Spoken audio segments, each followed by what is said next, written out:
آئے ہی نہیں کبھی مسجد، رمضان میں بھی نہیں آئے. ایسے ایسے بدقسمت بھی ہیں. اور دکھ یہ ہے کہ ان کو اس بات کا دکھ ہی نہیں ہے کہ ہم سے بڑا بدقسمت ہی کوئی نہیں کہ رمضان میں بھی اللہ نے ہمیں اپنے گھر آنے کی توفیق نہیں دی ہے. وہ اپنے موبائل پہ، وہ اپنی گھڑی پہ، وہ اپنے تعلقات پہ، وہ کسی سوسائٹی میں اپنا گھر ہونے پہ بڑے خوش ہیں، لیکن ان کو اس بات کا پتہ ہی نہیں کہ اللہ ہم سے اتنا ناراض ہے کہ سب سے مسلمانوں کا خاص الخاص موقع، مسلمانوں کے سب سے خاص ایام، شہر رمضان الذی انزل فیہ القرآن، سب سے مبارک مہینہ مسلمانوں کا، اللہ نے اس میں بھی مجھے اپنے گھر میں آنے کی توفیق نہیں دی. وہ اسی بات پہ خوش ہے کہ میرے پاس آئی فون 13 پرو میکس ہے، وہ اسی بات پہ خوش ہے کہ میرے پاس بڑی قیمتی گاڑی ہے. اور یاد رکھنا پتر، میرے بھائیوں، کاکیوں، سب سے اللہ کا سخت ترین عذاب، حضرت موسیٰ علیہ السلام واز فرما رہے تھے اپنی امت کو، فرمایا اللہ کی نافرمانی نہ کرو نہیں تو تم پہ فلاں فلاں عذاب اترے گا. ایک شخص اٹھ کھڑا ہوا، عرض کرتا ہے اللہ کے نبی علیہ السلام آپ فرما رہے ہیں اگر اللہ کی نافرمانی کرو گے تو فلاں فلاں عذاب آئے گا. میں تو جیسے جیسے نافرمانی کرتا ہوں اس کی نعمتیں مجھ پہ بڑھتی جاتی ہیں.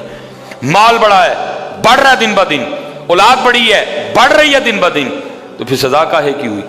حضرت موسیٰ علیہ السلام کوہ طور پہ تشریف لے گئے، جا کے اللہ کی بارگاہ میں عرض کی، اللہ میں تیری مخلوق کو تیری طرف دعوت دے رہا تھا، ان کو گناہوں کی نحوست سے ڈرا رہا تھا، گناہوں کے عذاب سے ڈرا رہا تھا، اگر تم اللہ کی نافرمانی کرو گے تو یہ عذاب تم پہ اتریں گے.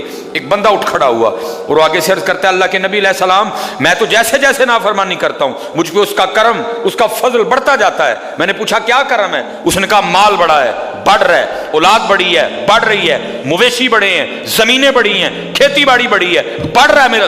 اللہ پاک نے فرمایا میرے کلیم، میرے جو عذاب کے انداز ہیں، میری جو عذاب کی صورتیں ہیں، ان میں سے جو سخت ترین عذاب ہے اس وقت میں نے اس بندے کو وہ عذاب دے رکھا. عرض کی رب کریم کیا ہے تیرا سب سے سخت ترین عذاب؟ فرمایا میرے کلیم جس سے میں سب سے زیادہ ناراض ہوتا ہوں اس سے میں توفیق سجدہ چھین لیتا ہوں. اپنے آئی فون پہ خوش نہ ہو، کسی سوسائٹی میں گھر بنا کے خوش نہ ہو، برانڈ کے کپڑے پہن کے خوش نہ ہو. اصل شانوں والا وہی ہے جس کو توفیق سجدہ ہے.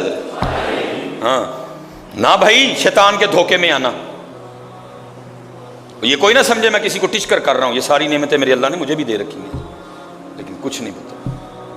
توفیق سجدہ، اسے توفیق سجدہ نہیں فرمایا سخت ترین عذاب میں مبتلا ہے، میں نے اس سے توفیق سجدہ چھین لی ہے، میں نے اس سے اپنا نام لینے کی توفیق چھین لی ہے.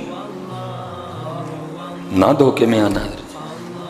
جس سے وہ راضی ہوتا ہے، جس سے وہ خوش ہوتا ہے، اسے توفیق سجدہ دیتا ہے. لیکن کیا ہے، ہم جناب ماڈرن، سیکولر، بہو جی، صاحب جی